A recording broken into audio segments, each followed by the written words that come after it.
योगचर्या, प्रणव की महिमा तथा रिश्तों का वर्णन और उनसे सावधान होना। अलर्क बोले, भगवान, अब मैं योगी के आचार व्यवहार का यथार्थ वर्णन सुनना चाहता हूँ। वह किस प्रकार ब्रह्म के मार्ग का अनुसरण करके कभी कलेश में नहीं पड़ता। दत्तात्रेय जी ने कहा, राजन, ये जो मान और अपमान है, ये साधारण मनुष्य को प्रसन्नता और उद्योग देने वाले होते हैं। उन्हें मान से प्रसन्नता और अपमान से उद्योग होता है, किंतु योगी उन दोनों का ही ठीक उल्टे अर्थ में ग्रहण करता है, अतः वे उसकी सिद्धि में सहायक होते हैं। योगी के लिए मान और अपमान को विष एवं अमृत के रूप में बताया गया है। इनमें अपमान तो अमृत है और मान भयंकर विष। योगी मार्ग को भलीभांति देखकर पैर रखे, वस्त्र से दांत छान कर जल पिए, सत्य वचन बोले और बुद्धि से विचार करके जो ठीक जान पड़े उसी का चिंतन करे। योग वेत्ता पुरुष आतिथ्य, श्राद्ध, यज्ञ, देव यात्रा तथा उत्सवों में ना जाए। कार्य की सिद्धि के लिए किसी बड़े आदमी के यहाँ भी कभी ना जाए।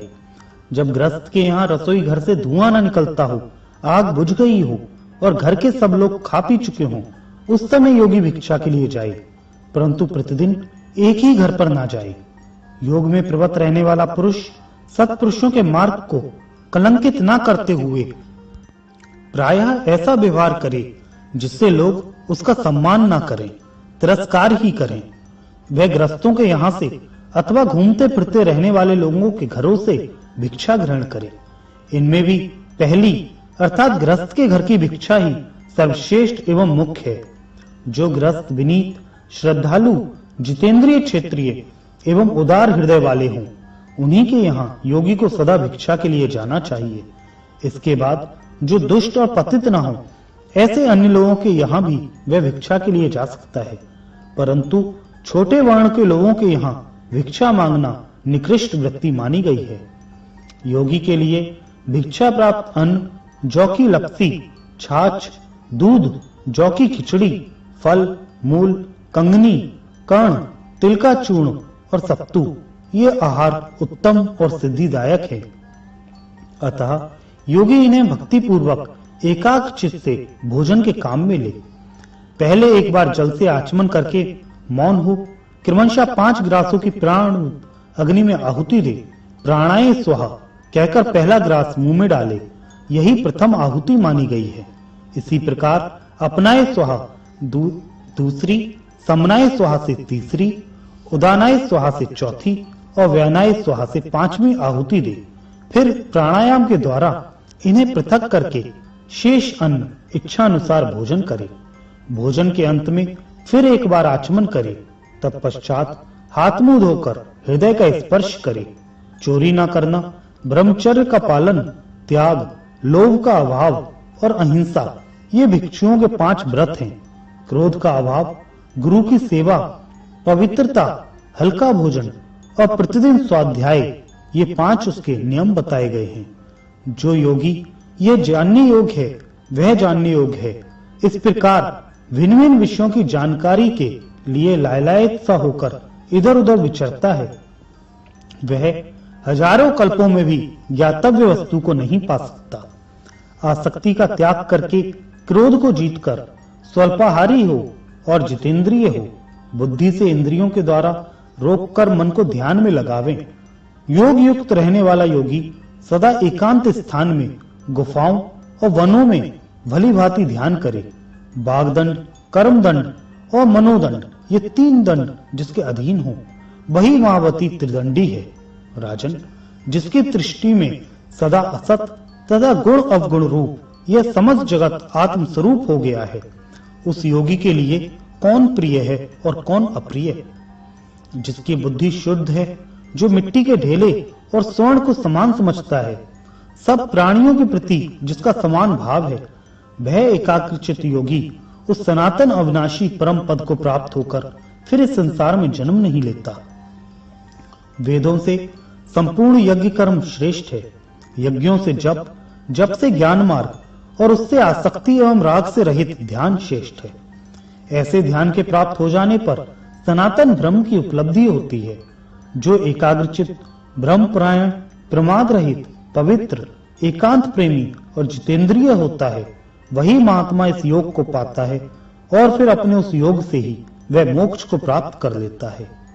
दत्तात्रेय जी कहते हैं, जो योगी इस प्रकार भली भांति योगचर्या में स्थित होते हैं, उन्हें सैकड़ों जन्मों में भी अपने पद से विचलित नहीं किया जा सकता। जिनके सब ओर चरण, मस्तक और कंठ हैं, जो इस विश्व के स्वामी तथा विश्व को उत्पन्न करने वाले हैं, उन विश्व रूपी परमात्मा का प्रत्यक्ष दर्शन करके उनकी प्राप्ति के लिए परम पुण्यमय ओम के इस एकाक्षर मंत्र का जप करें, उसी का अध्ययन करें। अब उसके स्वरूप का वर्णन करो। अकार, उकार और मकार, ये जो 3 अक्षर हैं, ये ही 3 मात्राएं हैं। ये क्रमशः सात्विक, राजस और तामस है। इनके सिवा एक अर्ध मात्रा भी है, जो अनुसार या बिंदु के रूप में इन सबके ऊपर स्थित है। वह अर्ध मात्रा निर्गुण है। योगी पुरुषों को ही उसका ज्ञान हो पाता है। उसका उच्चारण गांधार स्वर से होता है, इसलिए उसे गांधारी भी कहते हैं। उसका स्पर्श चींटी की गति के समान होता है। प्रयोग करने पर वह मस्तक स्थान में दृष्टिगोचर होती है। जैसे ओंकार का उच्चारण किए जाने पर मस्तक के प्रति गमन करता है, उसी प्रकार ओंकार में योगी अक्षर ब्रह्म में मिलकर अक्षर रूप हो जाता है। ओंकार धनुष है, आत्मा बाण है और ब्रह्म वेदनी योग उत्तम लक्ष्य है। उस लक्ष्य को सावधानी के साथ भेदना चाहिए और बाण की ही भांति लक्ष्य में प्रवेश करके तन्मय हो जाना चाहिए।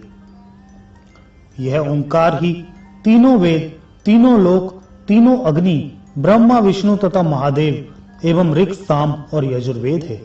इस ओंकार में वस्तुतः 3.5 मात्राएं जाननी चाहिए।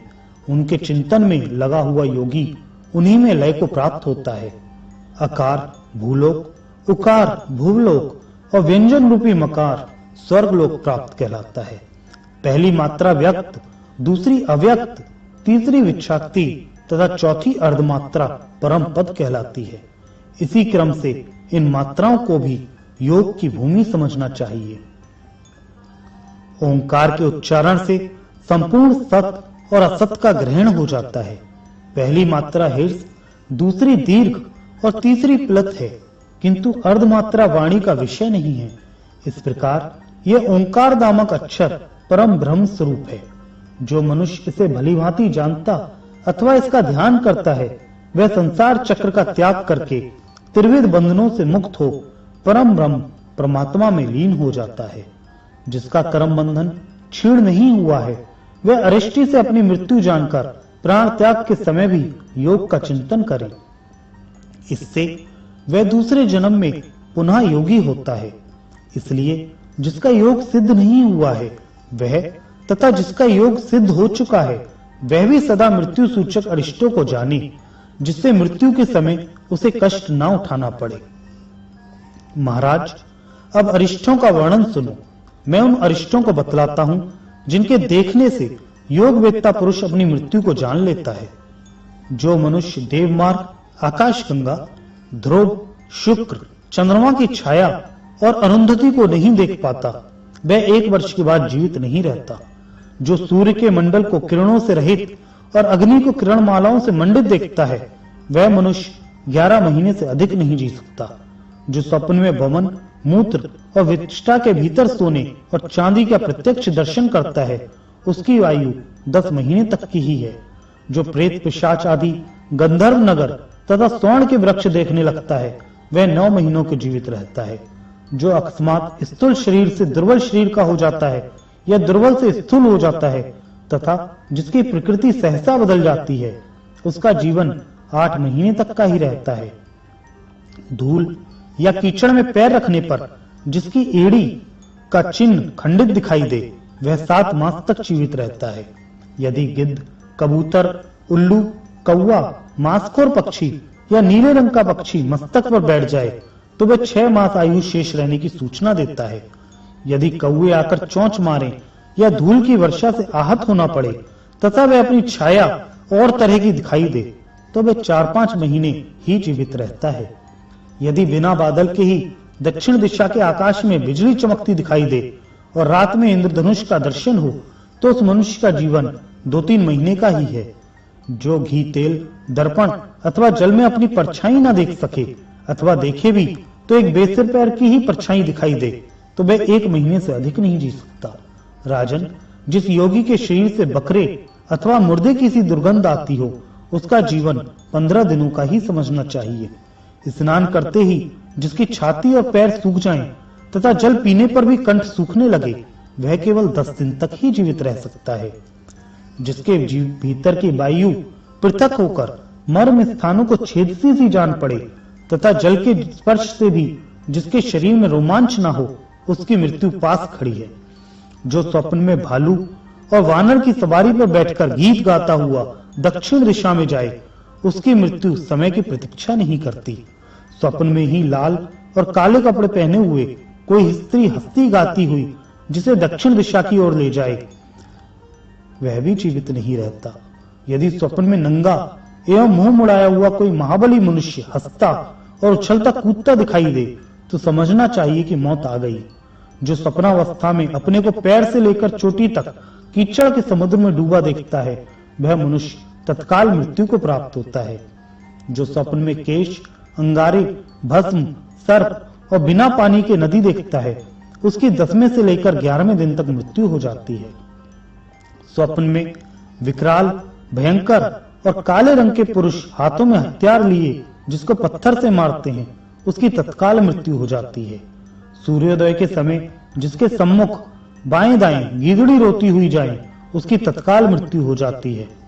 भोजन कर लेने पर भी जिसके हृदय में भूख का कष्ट होता हो तथा जो दांतों से दांत घिसता रहे, उसकी आयु भी निश्चय ही समाप्त हो चुकी है। जिसको दीपक की गंध का अनुभव ना होता हो, जो रात और दिन में भी डरता हो तथा दूसरे के नेत्र में अपनी परछाई ना दिखता हो, वह जीवित नहीं रहता। जो आधी रात के समय इंद्रधनुष और दिन में तारों को देख ले, वह आत्मवेत्ता पुरुष अपनी आयु क्षीण हुई समझे। जिसकी नाक टेढ़ी और कान ऊंचे नीचे हो जाते हैं तथा जिसके बाएं नेत्र से सदा पानी गिरता रहता है, उसकी आयु समाप्त हो चुकी है। यदि मुंह सब ओर से लाल और जीभ काली पड़ जाए, तो बुद्धिमान पुरुष को अपनी मृत्यु निकट समझनी चाहिए। जो स्वप्न में ऊंट या गधे पे बैठकर दक्षिण दिशा की ओर जाए, उसकी तत्काल मृत्यु होने वाली है, ऐसा जानना चाहिए। जो अपने दोनों कान बंद कर लेने पर अपनी ही आवाज ना सुने तथा जिसके नेत्रों की ज्योति नष्ट हो जाए, वह भी जीवित नहीं रह सकता। जो स्वप्न में किसी गड्ढे के भीतर गिरे और उससे निकलने का द्वार बंद हो जाए तथा फिर वह उस गड्ढे से ना निकल जाए, तो वहां तक उसका जीवन समझना चाहिए। जिसकी दृष्टि ऊपर की ओर उठे किंतु वहां ठहर ना सके, बार बार लाल होकर घूमती रहे, मुंह गर्म हो और नाभि शीतल हो जाए, तो ये लक्षण मनुष्य के शरीर परिवर्तन की सूचना देते हैं। जो स्वप्न में अग्नि या जल के भीतर प्रवेश करके फिर ना निकले, उसके जीवन का वही अंत है। जिसको दुष्ट जीव रात में और दिन में भी मारे, वह 7 रात के भीतर निश्चय ही मृत्यु को प्राप्त हो जाता है। जो अपने निर्मल वस्त्र को भी लाल या काले रंग का देखे, उसकी भी मृत्यु निकट समझनी चाहिए। स्वभाव का विपरीत होना और प्रकृति का बिल्कुल बदल जाना भी मृत्यु के निकट होने की सूचना देते हैं। जिसका काल निकट आ गया है, वह मनुष्य जिनके सामने सदा विनीत रहता था, जो लोग उसके परम पूजनीय थे, उन्हीं की अवहेलना और निंदा करता है। वह देवताओं की पूजा नहीं करता, बड़े बूढ़ों, गुरुजनों तथा ब्राह्मणों की निंदा करता है, माता पिता तथा दामाद का सत्कार नहीं करता। इतना ही नहीं, वह योगियों, ज्ञानी विद्वानों तथा अन्य महात्मा पुरुषों के आदर सत्कार से भी मुंह मोड़ लेता है। बुद्धिमान पुरुषों को मृत्यु के इन लक्षणों की जानकारी रखनी चाहिए। राजन, योगी पुरुषों को उचित है कि वे सदा यत्न पूर्वक इन अरिष्टों पर दृष्टि रखें, क्योंकि ये वर्ष के अंत में तथा दिन रात के भीतर भी फल देने वाले होते हैं। राजन, इनके विशद फलों को भलीभांति देखना चाहिए और मन ही मन विचार करके उस समय के अनुसार कार्य करना चाहिए। मृत्यु काल को जान लेने पर योगी किसी निर्भय स्थान में बैठकर योगाभ्यास में प्रवृत्त हो जाए, जिससे उसका वह समय निष्फल ना जाने पाए। अरिष्टि देखकर योगी मृत्यु का भय छोड़ दे और उसके स्वभाव का विचार करके जितने समय में वह आने वाली हो, उतने समय के प्रत्येक भाग में योगी योग साधन में लगा रहे। दिन के पूर्वाह्न, मध्याह्न तथा अपराह्न में अथवा रात्रि के जिस भाग में अरिष्ट का दर्शन हो, तभी से लेकर जब तक मृत्यु ना आवे तब तक योग में लगा रहे। तदंतर सारा भय छोड़कर जितात्मा पुरुष उस काल पर विजय प्राप्त करके उस स्थान पर या और कहीं जहां भी अपना चित्त स्थिर हो सके योग में संलग्न हो जाए और तीनों गुणों को जीतकर परमात्मा में तन्मय हो। चित्तबंद्रियों को जहां भी अपना चित्त स्थिर हो सके योग में संलग्न हो जाए और तीनों गुणों को जीतकर परमात्मा में तन्मय हो, वृत्ति का भी त्याग कर दे। यूं करने से वह उस इंद्रियातीत परम निर्वाण स्वरूप ब्रह्म को प्राप्त होता है, जो ना बुद्धि का विषय है और ना वाणी ही जिसका वर्णन कर सकती है। अलर्क, इन सब बातों का मैंने तुमसे यथार्थ वर्णन किया है। अब तुम जिस प्रकार ब्रह्म को प्राप्त हो सकोगे वह संक्षेप में सुनो। जैसे चंद्रमा का संयोग पाकर ही चंद्रकांत मणि जल की सृष्टि करती है, उसका संयोग पाए बिना नहीं। यही उपमा योगी के लिए भी है। योगी भी योग युक्त होकर ही सिद्धि लाभ कर सकता है, अन्यथा नहीं। जैसे सूर्य की किरणों का संयोग पाकर ही सूर्यकांत मणि आग पैदा करती है, अकेले रहकर नहीं। यही उपमा योगी के लिए भी है। उसे योग का आश्रय कभी भी नहीं छोड़ना चाहिए। जैसे चींटी, चूहा, नेवला, छिपकली और गौरैया ये सब घर में गृह स्वामी की ही भांति रहते हैं और घर गिर जाने पर अन्यत्र चले जाते हैं, किंतु घर के गिरने का दुख केवल स्वामी को ही होता है। उन सबों को उसके लिए कुछ भी कष्ट नहीं होता। योग की सिद्धि के लिए भी यही उपमा है, अर्थात योगी को अपने गृह, वैभव और शरीर आदि के प्रति तनिक भी ममता नहीं रखनी चाहिए। हरिण के बच्चे के मस्तक पर जब सींग उगने लगता है तब पहले उसका अग्रभाग तिल के समान दिखाई पड़ता है, फिर वह उस हरिण के साथ ही साथ बढ़ता है। इस दृष्टांत पर विचार करने से योगी सिद्धि को प्राप्त होता है, अर्थात उसे भी धीरे धीरे अपनी योग साधना बढ़ानी चाहिए। जैसे मनुष्य रोग से पीड़ित होने पर भी अपनी इंद्रियों से काम लेता ही है, उसी प्रकार योगी बुद्धि आदि परकीय साधनों से जो आत्मा से सर्वथा भिन्न है, परम पुरुषार्थ का साधन करे।